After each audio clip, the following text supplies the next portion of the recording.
ஓம் ஸ்ரீ வராகி தாயே போற்றி. என் அன்பு குழந்தையே, உன்கிட்ட ஒரு முக்கியமான அவசர செய்தியை சொல்றதுக்காக தான் இந்த வராகி அம்மா உன்னை தேடி வந்தேன். உன்னை காயப்படுத்தும் மனிதர்களிடமும் உனக்கு கஷ்டத்தை கொடுக்கும் மனிதர்களிடமே நீ தேடி போய் நியாயம் கேட்டு நிற்பது எப்படி சரியானதாக இருக்கும்? அவங்க உண்மையிலே நல்லவங்க, நியாயமானவங்கன்னா ஏன் உன் மனசை கஷ்டப்படுத்த போறாங்க? அவர்கள் எல்லா தவறையும் வேண்டுமென்று தான் செய்கிறார்கள். அப்படி தெரிஞ்சே தவறு செய்பவன் கிட்ட போய் நீ நியாயத்தை சொல்லுவான்னு எதிர்பார்த்தா அவங்க அதுக்கும் ஏதாவது ஒண்ணு சொல்லி உன் மனசை கஷ்டப்படுத்திடுவாங்க. நான் உனக்கு சொல்லியிருக்கிறேன் தானே. நல்லவர்களும் நியாயமானவர்களும் அடுத்தவங்களை குறை சொல்லவோ காயப்படுத்தவோ மாட்டாங்க. அப்படி யாராவது அதையும் தாண்டி உன்னை குறை சொன்னாலோ காயப்படுத்தினாலோ அவர்கள்ட்ட மறுபேச்சு பேசாமல் விலகி நின்றுடு. ஏன்னா அவங்க கிட்ட நீ பேசுறதுனால உனக்கு எந்த பிரயோஜனமும் இல்லை.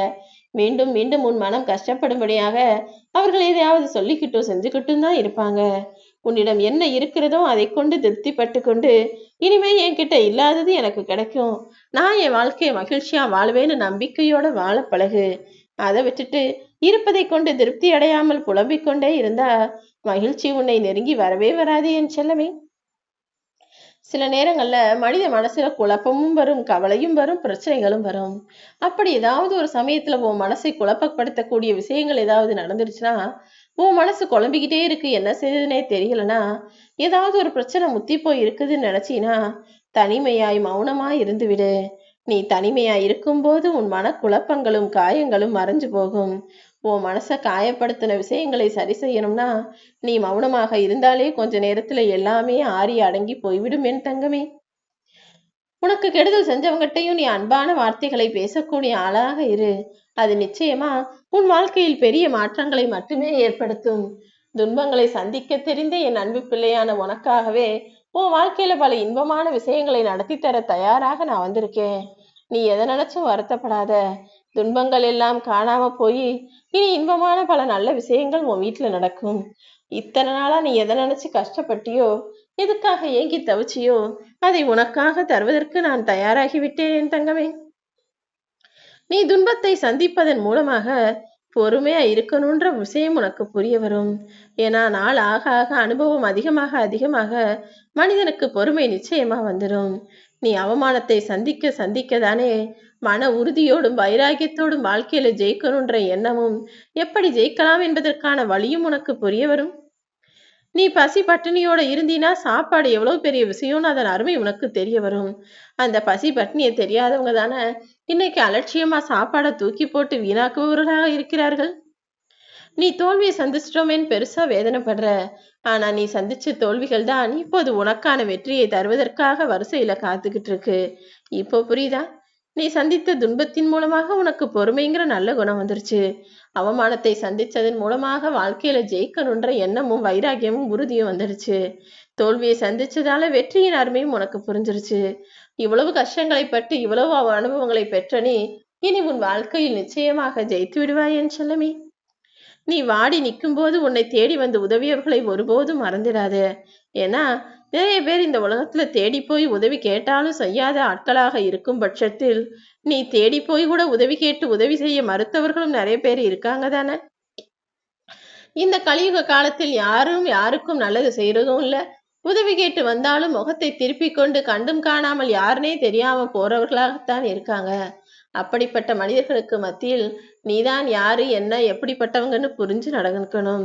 எதிரி இல்லை என்றால் இன்னும் நீ உன் வாழ்க்கையை லட்சியத்தை நோக்கி பயணிக்கவில்லை என்றுதான் அர்த்தம். உன்னை சுற்றி இருக்கும் மனிதர்களில் பல பேர் உன்னை எதிரியா நினைக்கிறாங்கன்னா நீ வாழ்க்கையில ஜெயிக்க போற முன்னேறதுக்கான இடத்தை நோக்கி போய்கிட்டு இருக்கன்னு அர்த்தம். ஏன்னா ஒரு மனுஷன் சும்மா இருந்தாலும் சாதாரணமா இருந்தாலும் யாரும் அவனை நெருங்க கூட மாட்டாங்க. அதே நேரத்துல ஒருத்தன் முன்னேற போறான், ஒருத்தன் ஜெயிக்க போறான்னு தெரிஞ்சா அவனை கீழே தள்ளுறதுக்காக எல்லாரும் எதிரியாக மாறி உருவெடுத்து நிற்பார்கள். அப்படி உனக்கு எதிரியாக உனக்கு எதிரில் எத்தனை பேர் இருந்தாலும் அத்தனை பேரையும் தாண்டி இந்த வராகி அம்மா நான் உன்னை ஜெயிக்க வைப்பேன் என் செல்லமே. எத்தனை ஆண்கள் இருந்தாலும் சரி, ஒரு பெண் இல்லாத வீடு உண்மையான ஒழுக்கமும் மகிழ்ச்சியும் இல்லாத பாலடைந்த கல்லறை போலத்தான் இருக்கும். அதனாலதான் நீ எப்பவுமே உன் வீட்டுல உள்ளவங்கள சந்தோஷமா பார்த்துக்கோ. நீ இருக்கிறதுனாலதான் இந்த வீடே மிகப்பெரிய பாக்கியம் செஞ்சிருக்கு. எல்லாரையும் நல்லா வச்சுக்கோ, உன்னுடைய அன்பை எல்லாருக்கும் கொடுன்னு இந்த வராகி அம்மா எப்போதும் சொல்லிக்கிட்டே இருக்கேன். நிறைய பேரு உன் நிலைமை என்னன்னு புரியாம உன்னை பத்தி குறை சொல்லி இருக்கலாம். அப்படிப்பட்ட மனிதர்களை நீ பெருசாக நினைச்சு வருத்தப்பட வேண்டாம் என் செல்லமே. அவர்கள் எப்போதுமே அடுத்தவரிடத்திலிருந்து சிந்திக்க தெரியாதவர்கள். அதனாலதான் அடுத்தவங்களை பத்தி குறை சொல்றதுக்கு ஆளா ஓடி வந்துடுறாங்க. உன்னுடைய சூழ்நிலை என்ன, உன்னுடைய வாழ்க்கையில நீ சந்திச்ச பிரச்சனை என்ன, உன்னுடைய கஷ்டம் என்னவென்பது எல்லாமே இந்த வராகி அம்மா எனக்கு மட்டும்தானே தெரியும். அப்படி உன்னுடைய வாழ்க்கையை முழுவதுமாக தெரிந்து கொள்ளாத மனிதர்கள் உன்னை பற்றி குறை சொல்ல உரிமை இல்லாதவர்கள். அவர்கள் என்ன குறை சொன்னாலும் அதை நினைச்சு நீ வருத்தப்படவே வேணாம். உன்கிட்ட இல்லைங்கிறதுக்காக நீ வாடவும் வேணாம், இருக்குதுன்னு நினைச்சு ஆடவும் வேண்டாம். ஏன்னா இல்லாத நேரத்தில் நீயும் அதற்கேற்றாற் போல அனுசரித்து வாழ வேண்டும். எல்லாம் இருக்கும் நேரத்திலும் உன் வாழ்க்கையை நீ எளிமையாக வாழக்கூடிய ஆளாக இருந்து விடணும். இந்த உலகத்துல என் வாழ்க்கையை நான் தைரியமா வாழ்ந்தே காட்டுவேன்னு துணிவோட உன் வாழ்க்கையை நீ வாழ ஆரம்பிச்சினா துயரங்கள் உன்னை நெருங்க பயப்படும் என் செல்லமே. உன்னை சுத்தி இருக்கிற மனிதர்கள் யார் எப்படிப்பட்டவர்கள்னு புரிஞ்சுக்கிட்டு வாழ்க்கை எப்படி வாழணும்னு சிந்திச்சு வாழ பழகினா பொய் சொல்பவர்கள் உன்னை நெருங்கவே பயப்படுவார்கள். வாழ்க்கையை வாழ பழகு, துயரங்கள் உன்னை நெருங்காது. சிந்தித்து வாழ பழகுனா எங்க நீ எதிர்த்து கேள்வி கேட்டுறியோன்னு பொய் சொல்றதுக்கு பயப்படுவாங்க. என்ன நடந்தாலும் ஏது நடந்தாலும் அனைத்தையும் ஏற்க நீ பழகிவிட்டால் வாழ்க்கை முழுவதுமே உனக்கு சிறப்பானதாக மாறிவிடும் என் செல்லமே. கையில இருக்கிற பொருளை கீழே போட்டுட்டோம்னா அந்த பொருள் உடஞ்சு போயிரும் நினைக்கிற மனிதர்கள் நம்ம வாய் தவறி எதையாவது பேசிட்டோம்னா அடுத்தவங்க மனசு காயப்படுமேன்னு யோசிக்கிறதே கிடையாது. அப்படித்தானே உன்னை நோக்கிலும் பல அர்த்தமற்ற வார்த்தைகளும் விவாதங்களும் வீண் பேச்சுக்களும் வந்து விழுந்துடுச்சு. தவறோ சரியோ மனசுல பட்டதை உடனே செய்பவர்களின் மனதில் எப்போதும் வஞ்சனை எண்ணம் இருப்பதில்லை. நீ அப்படிதான் மனசுல இருக்கிறதெல்லாம் யதார்த்தமா பட்டு பட்டுன்னு வெளிப்படையா பேசிடுற.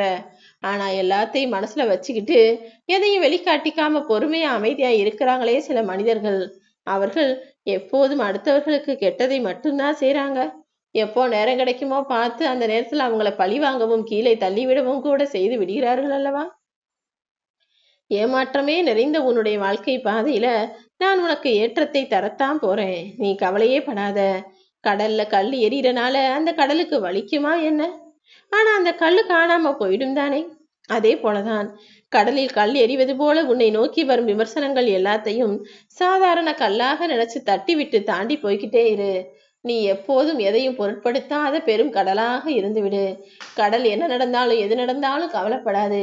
நீயும் அப்படி உன் வாழ்வில் என்ன நடந்தாலும் எதை பத்தியும் கவலைப்படாம அடுத்து என்ன செய்யணுன்ற அந்த இலக்கை நோக்கி போகக்கூடிய ஆளாக இருந்துவிடு என் செல்லமே. ஒரு விஷயம் தப்புன்னு தெரிஞ்சா காலில் விழுகவும் தயங்காத ஆளாக இரு.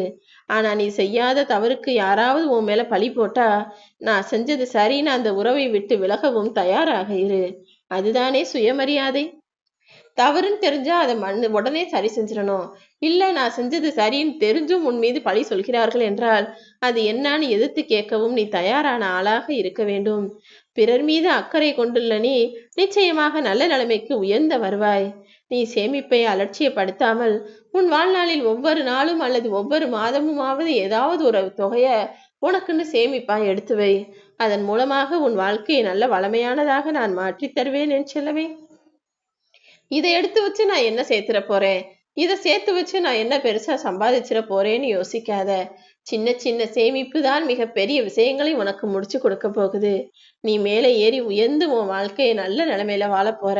உனக்கு எல்லா வகையிலும் இந்த வராகியம்மா துணையா இருந்து உன் விருப்பத்தை நிறைவேற்றுவேன்.